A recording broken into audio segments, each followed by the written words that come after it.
Hey y'all, welcome back. Today we're checking out the Beach Boys, how Britain reacted to Pet Sounds in 1966. Mini documentary. When Pet Sounds came out in America in May 1966, it was met with a lukewarm commercial and critical response. Hang on. Y'all, be sure to go to yesterday's papers and like and subscribe.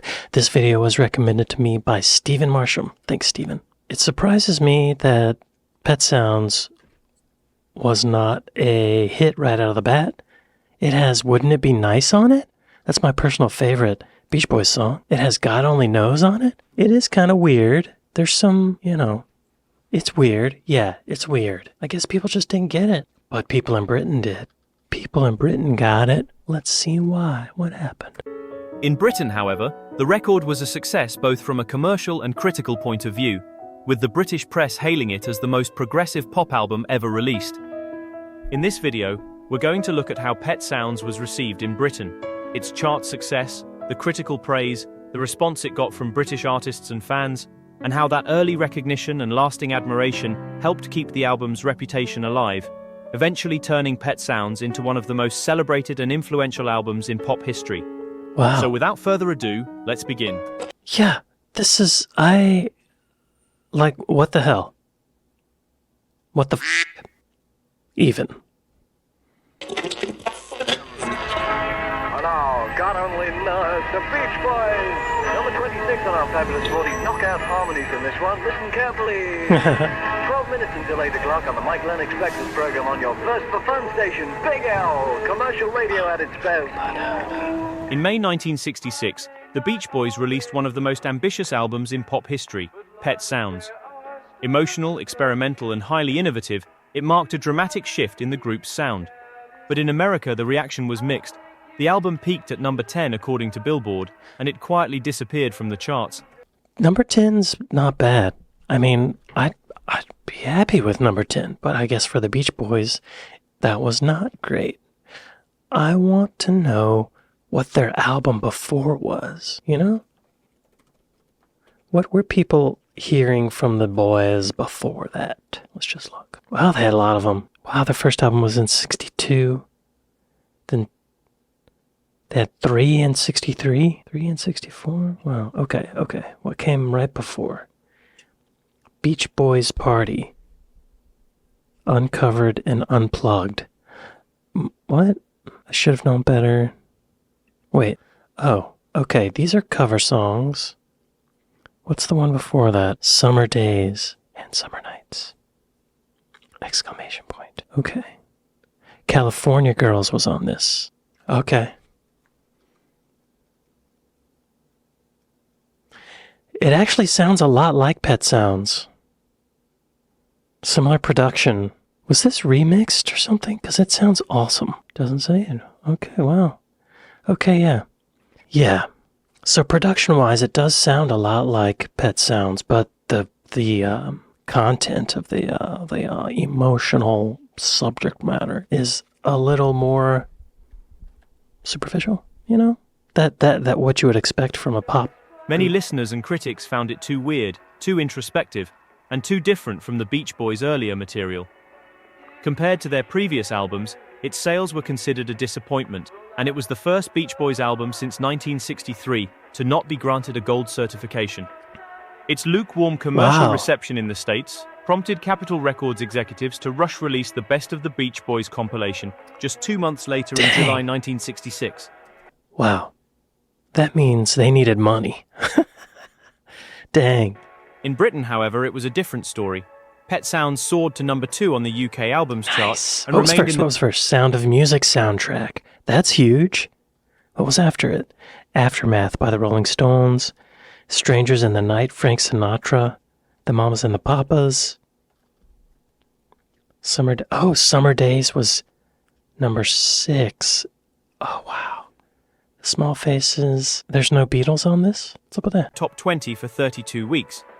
British critics, musicians and fans instantly recognized it as a masterpiece, and music papers hailed Brian Wilson as a genius.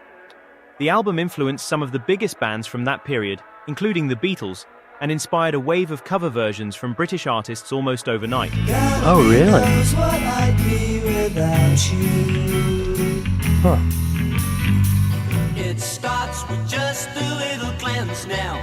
Right away you're thinking about That sounds strange.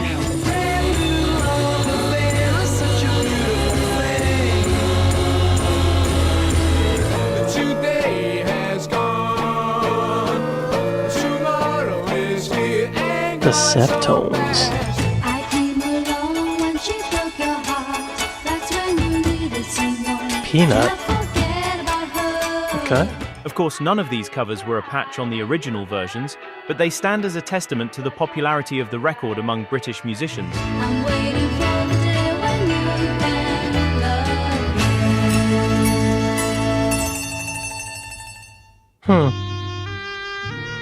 me. Wow, I didn't know there were so many covers right away, too. In Britain, the publishing rights to Brian Wilson's songs were handled by Rolling Stones manager Andrew Oldham through Immediate Records, a label he had launched in 1965. Okay. Because of his involvement, Oldham, along with Paul McCartney, had the chance to hear Pet Sounds a couple of months before its official UK release. Oh. In an interview several years later, Oldham recalled, I remember Paul McCartney waiting in my house for Lou Adler to arrive from Los Angeles with an acetate of Pet Sounds that Brian Wilson had given to him for us. We shared the acetate. Paul had it one day, I had it the next. The size of the pitch we played on had changed forever. They only sent them one? They had to share it? Wow, how times have changed. One day, I had it the next. The size of the pitch we played on had changed forever. Pet Sounds changed my life for the better. It enhanced the drugs I was taking and made life oratory. I was 21 and enjoying my second year at the top of the pop heap. It gave me 21. emotional life for the cost of just 2 sides of vinyl. Pet Sounds went on to become a huge influence on both Revolver and Sgt. Pepper, and because Paul McCartney had heard the album before most people in the UK, it even left its mark on the single the Beatles were working on at the time, Paperback Writer. Ah. The song seemed to fuse Pet Sounds-style harmonies with a backing track that was reminiscent of the sort of material that the Yardbirds were recording during that period. McCartney said, "Before Paperback Writer, we had been influenced by artists like Smokey Robinson and the Miracles or Phil Spector, but at this point, it was the Beach Boys. Paperback Writer is a nod to them, and to the idea that everyone wants to write a novel." Interesting. I have heard that Pet Sounds influenced Revolver, and then Revolver... No, wait. Something like the Beatles album Rubber Soul influenced Brian Wilson to make Pet Sounds, then Pet Sounds influenced the Beatles to make Revolver, and on and on and on. They kept influencing each other. I'm just thinking about the value that music had back then. It's very different now. Even just the physical medium of a record. It's this physical thing that had to be shipped over. And there's a limited amount of them. But now it's just like, if you got the link, you got the music. Right? Someone sends you a file, it just doesn't, it's not the same. I remember when Apple Music started and you could suddenly hear almost anything right away. It made it seem like I didn't want to listen to anything. I spent most of my time looking for stuff to listen to. Back then, you put a record on the record player, and you got to get up and flip it over. And if you want to hear something else, you got to get up and move it, and da-da-da. You'll already know all this, right? I'm just thinking. I didn't know that the backing track was influenced by the Yardbirds. What were the Yardbirds doing at the time, I wonder? This was 66, I think. What were they doing that time? 67, 65. Let's see. What is this one? For Your Love. Okay, yeah, I hear it, yeah. The guitars are a little more distorted. Okay. Them, and to the idea that everyone wants to write a novel. I don't want to write a novel. I don't want to write a novel, but I would love the money that comes from writing a novel. Shortly after its UK release, the British press were already hailing Pet Sounds as the most progressive pop album ever recorded, and the record was picked as Album of the Month by nearly every major British music publication. Disc Magazine wrote, Let the adjectives roll. A superb, important, and really exciting collection from the group whose recording career so far has been a bit of a hodgepodge. At last, Hodgepodge? they seem to have found their direction under the clever guidance of Brian Wilson, and this should gain them thousands of new fans. Instrumentally ambitious, if vocally over pretty, Pet Sounds has brilliantly tapped the pulse of the musical times. God Only Knows is a standard gem with its glorious hymnal feel. Pet Sounds is a fascinating instrumental track. Wouldn't It Be Nice is fresh. Far and away our album of the month. Don't miss it. Record Mirror wrote, Pet Sounds has been the Yeah, that guy gets it. A few years ago, no, not a few years ago, like 20 or 30 years ago, there was a Pet Sounds stereo release, and they had the a cappella version of all the songs on Pet Sounds. And it's beautiful. It's just the vocals. Gorgeous. Gorgeous. I see what he means by the vocals being overly pretty, but I like it. far and away our album of the month. Don't miss it. Record Mirror wrote, Pet Sounds has been the most widely heralded long-play pop album for some time, the subject of much praise and no criticism. The album is very clever, and each track seems to have been planned and prepared individually. The overall sound is similar throughout, which is good, and interest isn't lost. The new sounds and things which the boys have so obviously been trying to create have all succeeded perfectly, with the exception of the ending on Caroline No. What? It will probably make their current fans like them even more, but it's doubtful whether it will make them any new ones. At this point, Wait, what's wrong with the end of Caroline No? Show me on a formula. Beach Boys. It is the last track. Let's fast forward to the ending. I forgot about this. Yeah, it's the sound of a train and a dog barking.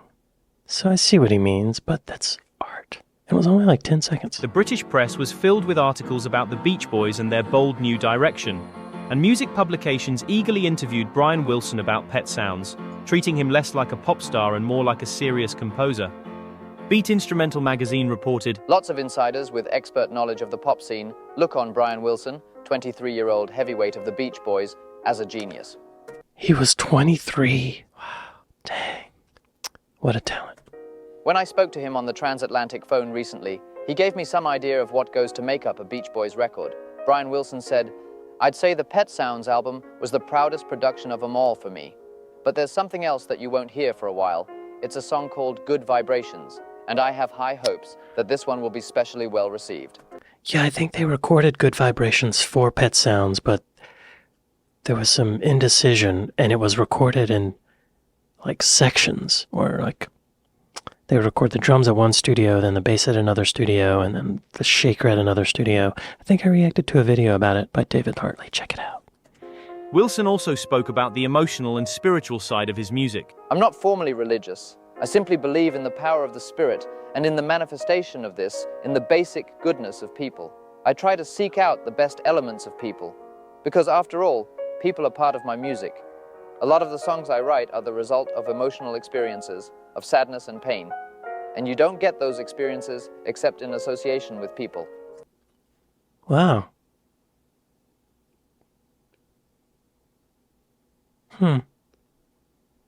Or animals, maybe. Brian Wilson also described his unique creative process. I play over what I call feels. They're like tiny fragments of ideas, like little rhythmic fragments. Explaining this always sounds so darned complicated, but I'll try and shorten it. These ideas kind of buzz round in my head, and it's imperative that I get them out into the open air. I can see them then, and touch them firmly. They're not feels anymore, they're real bits of music. He singled out one track from Pet Sounds in particular. Take that track Let's Go Away for a While on Pet Sounds. For me, it's the most satisfying piece of music that has yet been released. I think the chordal changes are very special. Lots of musicians, 12 fiddles, piano, 4 saxes, oboe, vibes, and a guitar with a Coke bottle on the strings for a semi-steel guitar effect. Then I mixed in 2 basses and percussion. I applied a certain secret set of dynamics through the arrangement. I honestly believe that the result is exactly what the song says. It's something everyone can feel because everyone has said, let's go away for a while, sometime or other. Most of them can't get away, but they feel it. I want to hear that song now. Let's check it out. Is that what we were just hearing? Yes, it is. Right. Okay, I remember that now. Yeah, okay. Action on his broader artistic mission. My aim is to get total musical communication between us. That's what I work for in creating tunes for the group. I'm very aware of the value of speaking through a song. I don't mean those messages. I'm pretty tired of all that. I mean just saying what you have to say to music. That's why I'm on this uncontrollable kick of bending electricity and recording techniques to make them work for us. These things are there to be used to the maximum. Top maximum. Bending electronic and recording techniques to make them work for us. And now here's another track from the Beach Boys' new album. This one's called That's Not Me. A couple of months after Pet Sounds was released, Melody Maker asked several stars of the time such as Eric Clapton, Keith Moon or Stones manager Andrew Oldham among others about their opinion on Pet Sounds. The most progressive pop album ever, or as sickly as peanut butter? The record's impact on artists and the men behind the artists has been considerable.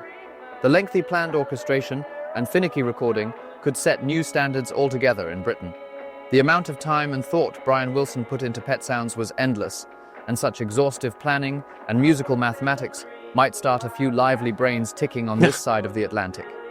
This week, the Melody Maker decided to ask a cross-section of pop people their views on Pet Sounds. Eric Clapton said, "All of us, Ginger Baker, Jack Bruce and I, are absolutely and completely knocked out with Pet Sounds. Cool. I consider it to be one of the greatest pop LPs to ever be released. It encompasses everything that's ever knocked me out and rolled it all into one. We're all gassed by it.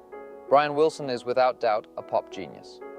Andrew Oldham, Rolling Stones manager and publisher of Beach Boys compositions in Britain, said, "I think that Pet Sounds is the most progressive album of the year in as much as Rimsky-Korsakov's Scheherazade was. It is the pop equivalent of that, a complete exercise in pop technique. Personally, I consider it to be a fantastic album. The lyrics are tremendous. The way Wilson has suited them to the songs is outstanding. I see pop music as a form of escapism, and Pet Sounds is a great example of escapism." Spencer Davis said, "It's fantastic. I've just bought it and finished playing it. God Only Knows is the most fantastic track on the album. Brian Wilson is a great record producer.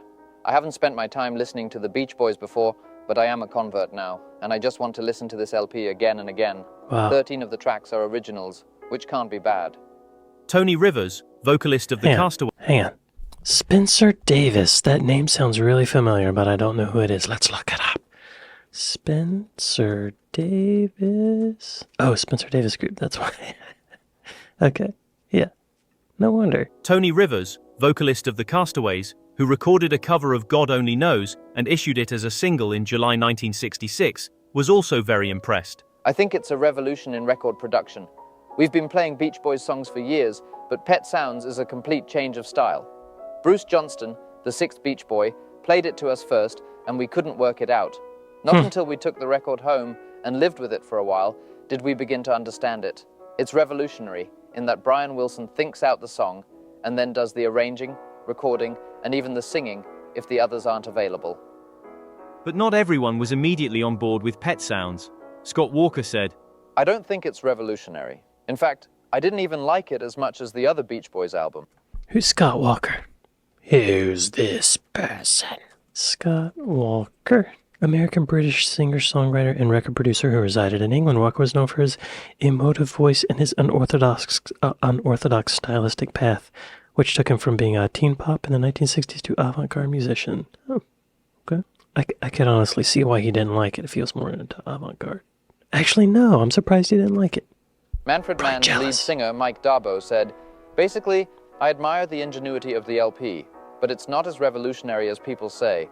They've done a lot of unusual things, but there are 1 or 2 weak tracks. Not quite the rave people have made it out to be. It's a sort of Brian Wilson experimental combo. For me, it's not the same Beach Boys. They had more appeal as a group as they were before." Okay. And another musician who wasn't keen on the album was Keith Moon, drummer for The Who.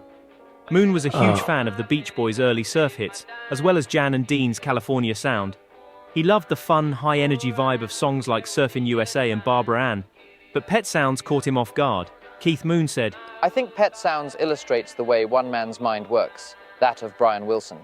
I think there's nothing revolutionary in the album. Perhaps the only revolution is in the group itself, the way they've changed with the album. They are not so much a vocal group these days. Vocals, as such, have almost disappeared with this album." What? Vocals have disappeared with this album? I think Keith was losing his hearing. That's interesting. I wonder if some of them are trying to downplay the importance of it, or maybe that's really how he felt, or I wonder if there's some, like, jealousy or envy in there, you know? Apparently, Keith Moon wasn't the only member of The Who didn't like Pet Sounds. A few months later, Disc and Music Echo magazine asked Pete Townsend about the album. Pete Townsend this week attacked Brian Wilson, musical brain behind the Beach Boys, for making pop music too complex. Brian Wilson lives in a world of flowers, butterflies, and strawberry-flavored chewing gum, Townsend said. His world has nothing to do with pop. Pop is going out on the road, getting drunk and meeting the kids. Good Vibrations was probably a good record, but who's to know? You had to play it about 90 bloody times to even hear what they were singing about. Yeah, no, I disagree with Pete Townsend. I think he's just trying to be, like, coy. Like, blah. As the musical brain behind The Who, the group that last year Paul McCartney predicted would probably be the biggest influence on pop music in 1966, Pete Townsend finds himself concerned about the state of pop music in general, and especially about the British pop scene. His attitude to pop is that it's getting so complicated that nobody knows what's happening, least of all the fans. Pete said, "The kids just don't know what's going on. Everything's so involved. Next year it's going to be worse. We're going to have a batch of overproduced Beach Boys records and overproduced records in general." Didn't The Who go down that road as well? Didn't they try to? I think he loved it, and he was just like, we can't do that. The Who can't do that. We don't have the capacity to make an album that competes with that. That's what I think. Andy Warhol will come over and start on his psychedelic bit, and everyone will walk around saying, "That's what I thought all the time," and the first person to explain it like that will cop the money. The British pop scene needs the Beatles to come out of their hole and make a really simple pop record to sort things out. That's not what I prefer happened. to see a reversion to pop for a pop audience. It's all wrong to elevate a pop audience to what you're doing. What do you mean? Who is Pete Townsend to be making these rules, saying something's wrong? I don't like that. I don't like that. Pete. Of course, Townsend quickly changed his mind about the record, and in an interview years later, Townsend said, "For me, Sgt. Pepper's and Pet Sounds redefined music in the 20th century." Well. Look who's Tuck. Atmosphere, essence, shadow, and romance were combined in ways that could be discovered again and again. Neither album made any deep political or social commentary, but the ideas weren't what mattered. Listening to music had become a drug in itself. Okay, see? I think that's what he thought all along. But he gave up. He couldn't fight it anymore. That's what I think, Pete. While Pet Sounds initially underperformed in the States, its strong reception in Britain played a crucial role in shaping the legacy it holds today. In 1966, British critics and musicians immediately recognized the album's ambition and emotional depth, and that early wave of praise gave Pet Sounds a kind of artistic credibility that helped it endure, even when mainstream interest faded. After going out of print in 1974, the album entered a period of obscurity with prolonged placement in discount bins. It went out of print? They're like, yeah, we're just not going to make it anymore. But in Britain, it never fully disappeared from view. Throughout the 1970s, several British music critics continued to highlight its brilliance. A pivotal moment came with a 1971 Melody Maker article titled "Endless Summer," written by Richard Williams. In it, he reminded readers of the importance and innovation of Pet Sounds, offering a serious re-evaluation of the Beach Boys' artistic contribution. Articles like that helped reframe how the album was perceived. They reinforced the idea that Pet Sounds wasn't just a quirky departure for the Beach Boys, it was one of the most important and forward-thinking records of its time. As the years went on, and as new generations of musicians and critics cited it as a major influence, the album's stature steadily grew.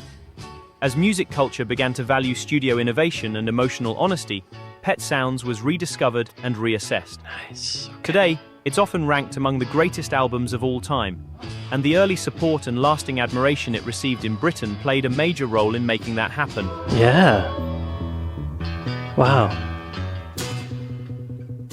Y'all be sure to go to yesterday's papers and like and subscribe. That was interesting. I didn't know. I thought it was always a big hit. Wouldn't It Be Nice is on there? I thought that was like their biggest song. What is their biggest song according to Apple Music? Top songs. Kokomo, then Good Vibrations. Huh. Surfing USA, California Girls. Wouldn't It Be Nice? Okay. Wouldn't It Be Nice is the 5th top song. God Only Knows is on there. Sleep John B. What are the essentials? Good Vibrations is first. Wouldn't It Be Nice is second? Yeah, I think The Who were feeling a little defensive. You know what I mean? Well, this was a great video. I thought it was a hit all along. Thank you, Steven, for recommending it. Well, y'all, I'd like to thank my patrons. I'd like to thank my Buy Me a Coffee folks. Thank y'all for watching this with me, and I'll see you next time. Later.